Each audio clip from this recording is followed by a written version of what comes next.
وعلیکم ورحمۃ اللہ۔ جی پیارے بھائی، آپ نے یہ پوسٹ بھیجی ہے اور اس پوسٹ میں حضرت ابو ہریرہ رضی اللہ تعالی عنہ سے جو روایت ہے وہ لکھی ہے کہ نبی صلی اللہ علیہ وسلم نے فرمایا، جس کے پاس قربانی کی گنجائش وسعت ہے پھر وہ قربانی نہیں کرتا، فلا یقربن مصلانا، تو وہ ہماری عیدگاہ کے قریب نہ آئے۔ ابن ماجہ، اور یہ روایت صحیح ہے۔ اب اس روایت کو لکھ کر جو مسائل لکھے گئے ہیں وہ کتاب و سنت سے ثابت نہیں ہیں۔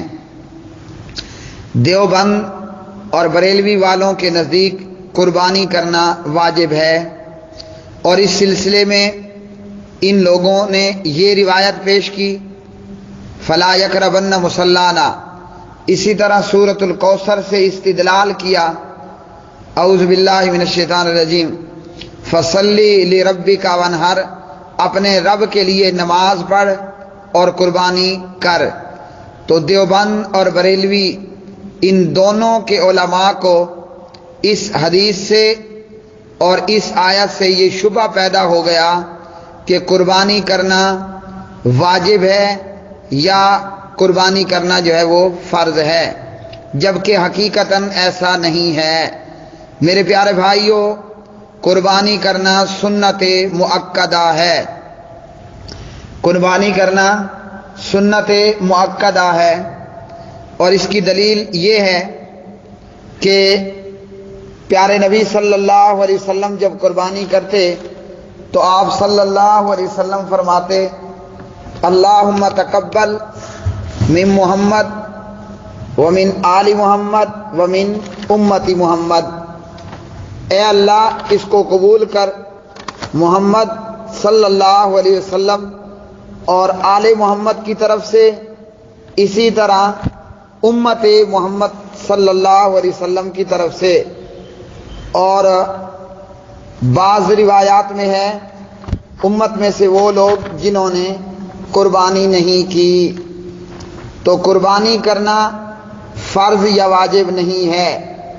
اسی طرح حضرت ابو ایوب انصاری رضی اللہ تعالی عنہ، جو کہ پیارے نبی صلی اللہ علیہ وسلم کے جلیل القدر صحابہ میں سے ہیں، فرماتے ہیں عہد رسالت صلی اللہ علیہ وسلم میں آدمی ایک بکری ذبح کرتا، ایک بکری کی قربانی کرتا تھا، وہ بکری اس کے اور اس کے اہل خانہ کی طرف سے کافی ہو جاتی۔ کان الرجل فی عہد النبی صلی اللہ علیہ وسلم یضحی بالشاۃ عنہ وعن اہل بیتہ، اگر قربانی فرض یا واجب ہوتی تو پھر ایک بندے کی قربانی کر لینا، ایک بندے کا قربانی کر لینا تمام فیملی ممبر کو کافی نہ ہوتا۔ دیوبند بریلویوں کے ان علماء کو یہ شبہ فصلی لربک وانحر سے لگا کہ نماز کا بھی حکم ہے اور قربانی کا بھی حکم ہے۔ اگر قربانی نماز کے جیسی ہوتی، اگر قربانی کا حکم نماز کے حکم کے جیسا ہوتا تو نماز ہر بندے نے علیحدہ علیحدہ پڑھنی ہے۔ باپ کے نماز پڑھ لینے سے بیوی، بیٹے، بہو کی نماز نہیں ہوتی، ہر فرد علیحدہ علیحدہ نماز پڑھے گا۔ اس لیے قربانی کا حکم نماز کے حکم کے جیسا نہیں ہے۔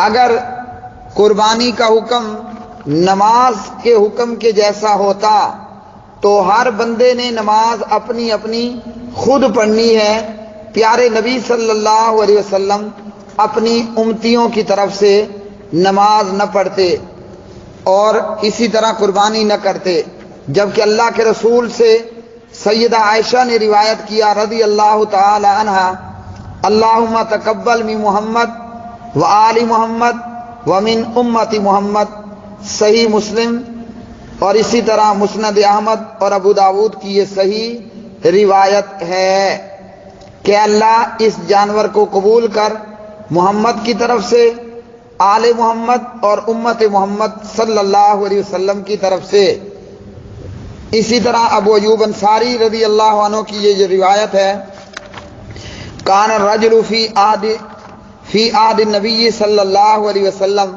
یہ روایت ہے میرے پیارے بھائیوں ابن ماجہ کے اندر، ترمذی کے اندر، کہ ایک شخص کی قربانی تمام فیملی ممبر کی قربانی ہے۔ اب علماء اور ائمہ کیا فرماتے ہیں؟ امام شوکانی رحمہ اللہ فرماتے ہیں کہ حق بات یہ ہے کہ ایک بکری تمام گھر والوں کی طرف سے کافی ہو جائے گی، چاہے فیملی ممبر کی تعداد 100 یا اس سے زیادہ کیوں نہ ہو، 100 یا اس سے زیادہ کیوں نہ ہو۔ نیل الاوتار، تو امام شوکانی کا یہ فرمان ابو ایوب انصاری رضی اللہ عنہ کی روایت کے پیش نظر ہے کہ عہد رسالت صلی اللہ علیہ وسلم میں ایک بکری بندہ قربانی کرتا تھا، وہ اس کے اور اس کے اہل خانہ کی طرف سے کافی ہو جاتی۔ اگر نماز اور قربانی کا ایک جیسا حکم ہوتا تو کیا باپ کے نماز پڑھنے پر بیٹے اور بیوی کی نماز ہوتی ہے؟ تو یہاں سے ہمیں معلوم ہوا کہ قربانی نماز کی طرح فرض واجب نہیں ہے۔ قربانی کیا ہے؟ قربانی میرے پیارے بھائیوں سنت مؤکدہ ہے، اور یہی چیز الحمدللہ محدثین نے بیان کی۔ امام بخاری سید الفقہاء ہیں، سید المحدثین ہیں، سید المفسرین ہیں، اور کہہ لیجئے کہ سید المتقین ہیں۔ امام ابو عبداللہ محمد بن اسماعیل البخاری رحمہ اللہ صحیح بخاری کتاب الاضحیہ باب باندھتے ہیں، باب سنت الاضحیہ، قربانی کے سنت ہونے کا بیان، اور پھر عبداللہ ابن عمر رضی اللہ عنہ کا قول لائے کہ قربانی سنت ہے اور یہ بات مشہور ہے۔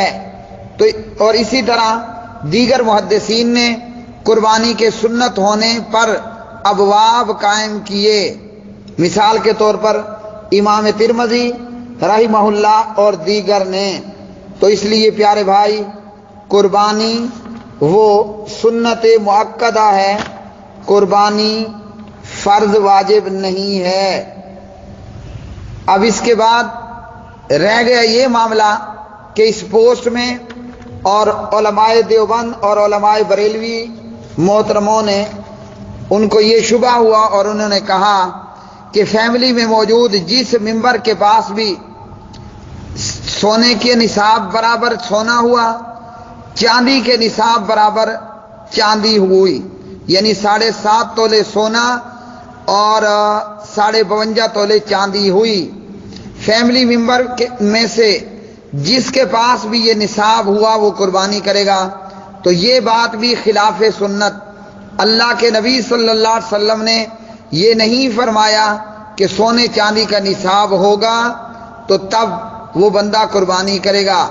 اس سلسلے میں صحیح بات یہ ہے کہ قربانی سنت مؤکدہ ہے، اس کے لیے سونے چاندی کے نصاب کی کوئی حیثیت نہیں۔ جو بھی 10-20 ہزار کا بکرا خرید سکتا ہے آسانی کے ساتھ وہ قربانی کرے گا۔ نیز ہر فیملی ممبر پر قربانی کرنا نہیں ہے، بلکہ فقط ایک کا کر لینا سب کی قربانی ہے، اپنی خوشی سے بغیر ریاکاری کے۔ اگر وہ 10 فیملی ممبر ہیں 10 بکرے ذبح کر دیں تو ان کی مرضی۔ شریعت نے جو چیز لاگو کی ہے وہ ہے ایک بندے کی قربانی تمام فیملی ممبر کی قربانی ہے۔ چونکہ لوگوں نے اس کو واجب اور فرض کا درجہ دیا، جیسے ہمارے دیوبندی اور بریلوی علماء کو اس بات کا شبہ ہوا کہ قربانی واجب ہے، تو اس سلسلے میں بیہقی فی السنن الکبریٰ میں ہے سیدنا مولا ابو بکر صدیق رضی اللہ تعالی عنہ، اور اسی طرح سیدنا و مولانا عمر ابن خطاب رضی اللہ تعالی عنہ کے متعلق ہے کہ وہ قربانی نہیں کرتے تھے۔ کیوں؟ اس قول کی کراہت کو واضح کرنے کے لیے کہ جس قول نے، جن لوگوں نے یہ کہا کہ قربانی واجب ہے، انہوں نے اپنے عمل سے یہ کر کے دکھا دیا کہ ہم نہیں کر رہے، تو اس کا مطلب ہے کہ واجب فرض نہیں، کیونکہ صحابہ فرض واجب کو نہیں چھوڑتے تھے۔ تو لوگوں کو سمجھانے کے لیے انہوں نے یہ بھی پریکٹیکل کر کے دکھایا، اس لیے قربانی سنت مؤکدہ ہے۔ جہاں تک فلا یقربن مصلانا کا معاملہ ہے، قربانی نہ کرنے والا عید گاہ کے قریب نہ آئے، تو اس سے قربانی کی تاکید مقصود ہے، نہ کہ قربانی کی فرضیت مقصود ہے۔ تو دیوبند بریلویوں کے علماء محترم کو اس سلسلے میں شبہ ہوا ہے، اور یہ ہے اس کی حقیقت۔ اللہ سبحانہ و تعالی ہمیں ہر کام قرآن و سنت، صحابہ اور سلف کی سمجھ کے مطابق کرنے کی توفیق عطا فرمائے۔ واللہ اعلم بالصواب۔